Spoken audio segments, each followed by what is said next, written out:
Alright, what's happening, dudes? Welcome back to the channel. We have an unboxing, and this is no ordinary unboxing because I have been lusting after this knife ever since I first saw it a couple years ago when I first really started getting into knives.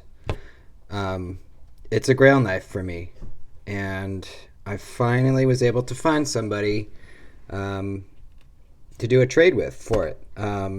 I traded my most expensive knife for this, my Microtech UTX 85.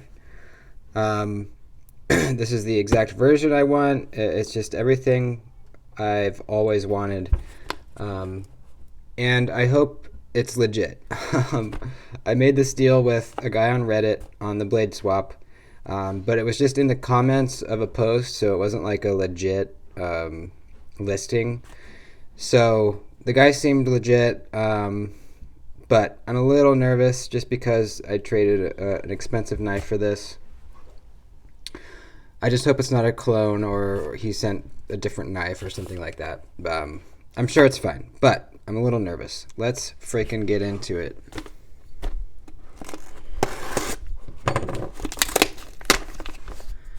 Interesting packaging. Just basically a paper bag with regular ass tape. When I send packages, I use a lot of duct tape in a nice sturdy box. Oh baby, it's a ZT, folks. Oh baby. Oh baby, baby, baby. Alright, let's open this up.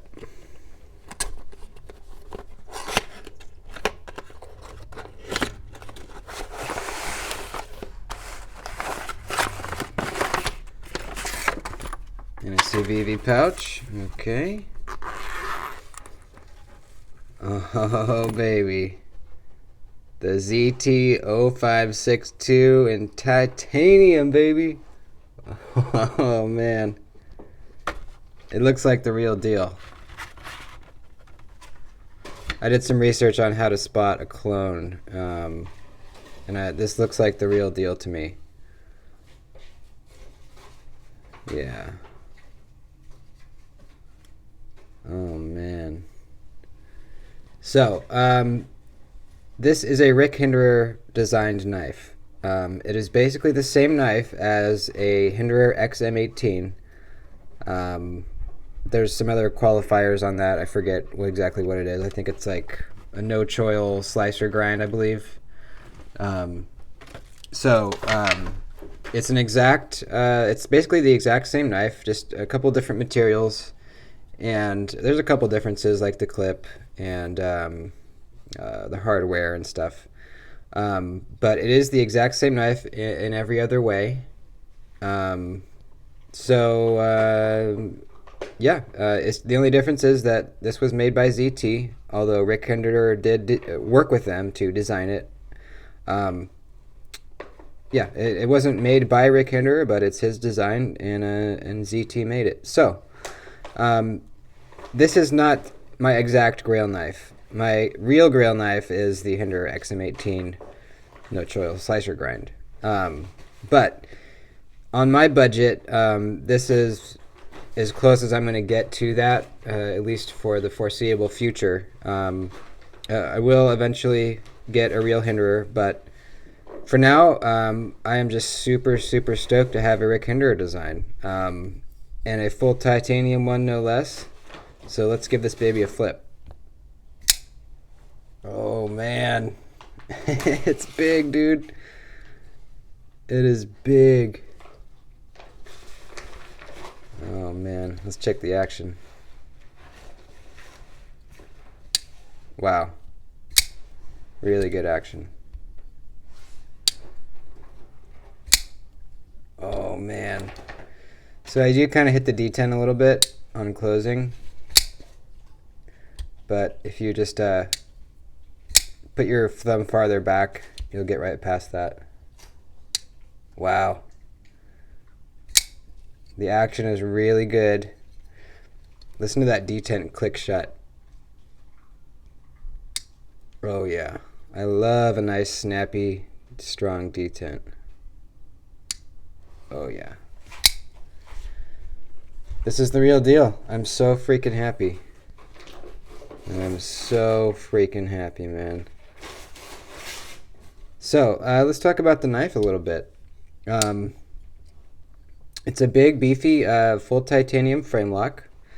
We have a steel lock bar insert there and an over travel stop.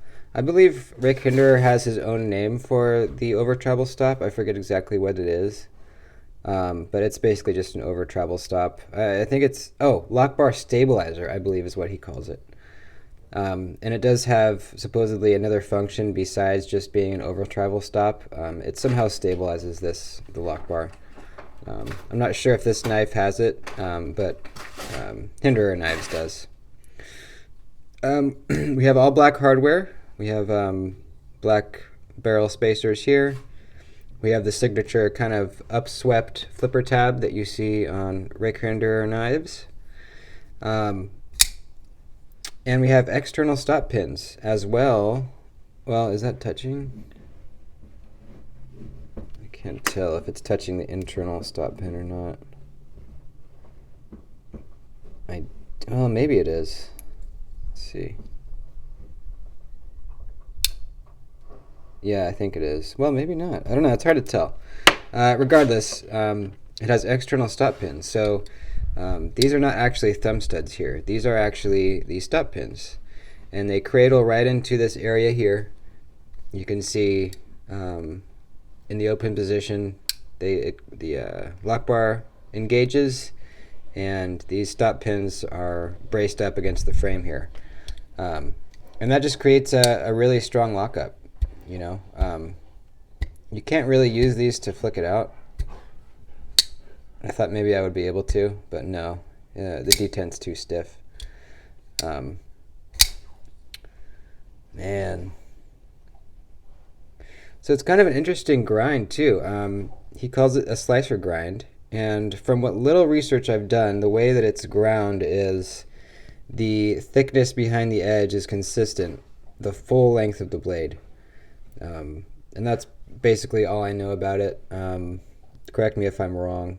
But it's got a really interesting look, and I like the finish on it too. It's definitely just a belt sanded type finish, but pretty reflective. And then the flat looks like it's got a little bit of a tumbled finish too. And so does the titanium. The titanium looks tumbled as well. Really, really like that. Deep carry pocket clip. I must have been looking at maybe an older version because I'm pretty sure they didn't have a deep carry clip on these. Maybe this is aftermarket. I'm not sure. No, it's not aftermarket because you can see there's a little milled slot in there where the pocket clip kind of slides into to prevent it from shifting side to side because there's only one screw in it. So that's definitely how it came from factory. Hopefully you can see that on the camera. There's just a little milled pocket here where that slides into.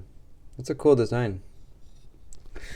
Not a ton of jimping on the knife, but I guess it's not really needed because, I mean, yeah, this is really comfortable. I don't feel the pocket clip at all.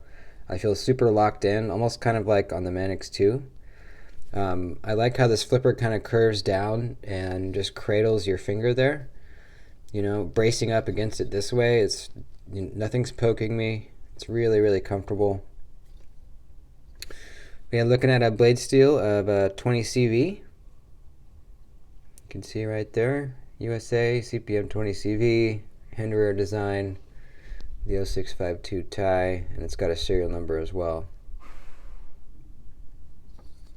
Man, I freaking love this thing.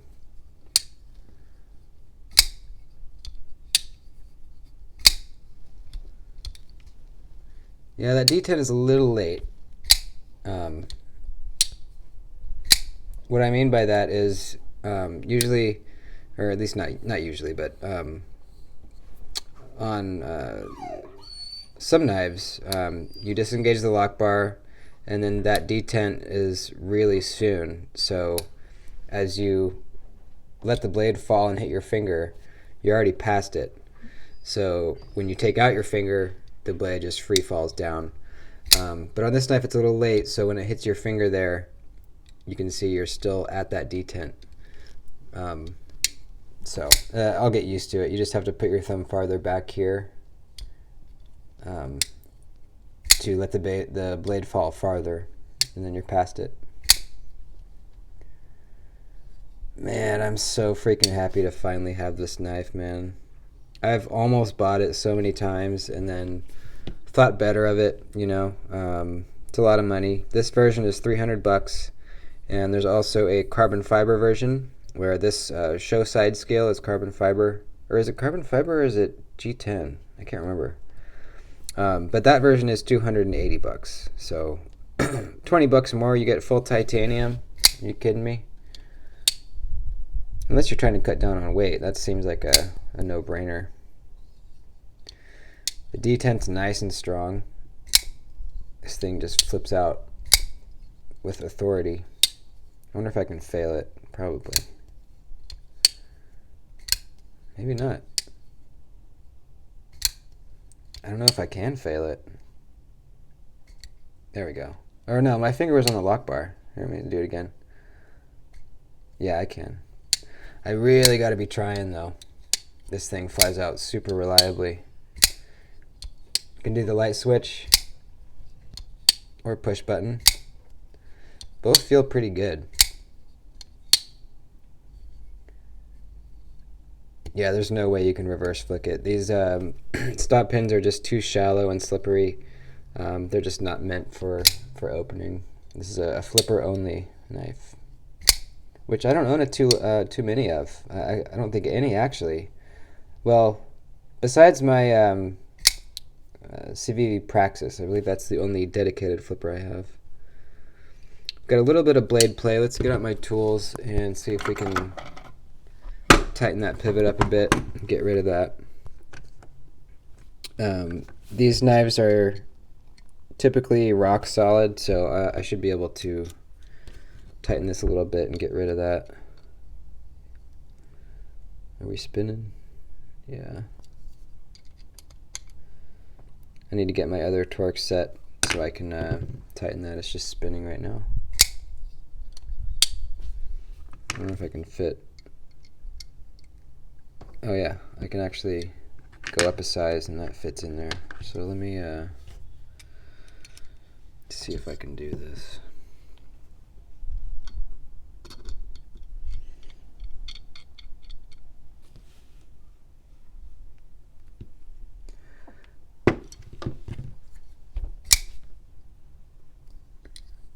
I took some of it out.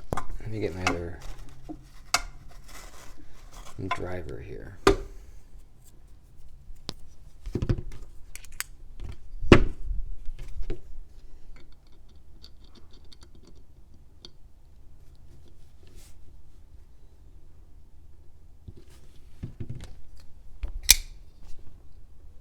Alright, that did it.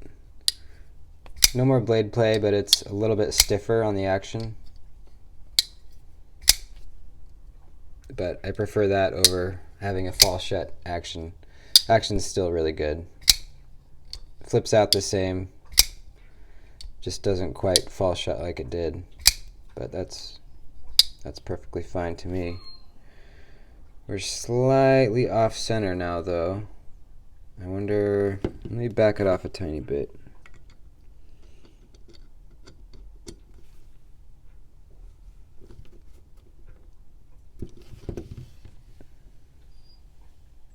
Okay, we're pretty much back to center. Just the tiniest bit of blade play. I think I'll probably leave it like that.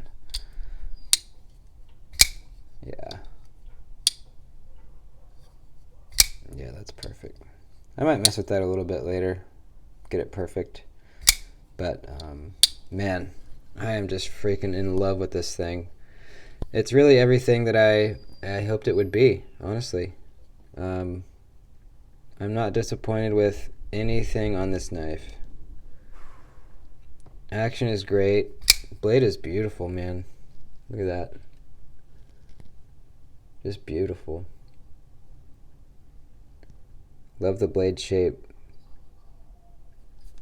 Love the ergonomics. This thing is just, oh man, it feels like a tool, man. It feels like I want to put this thing to work.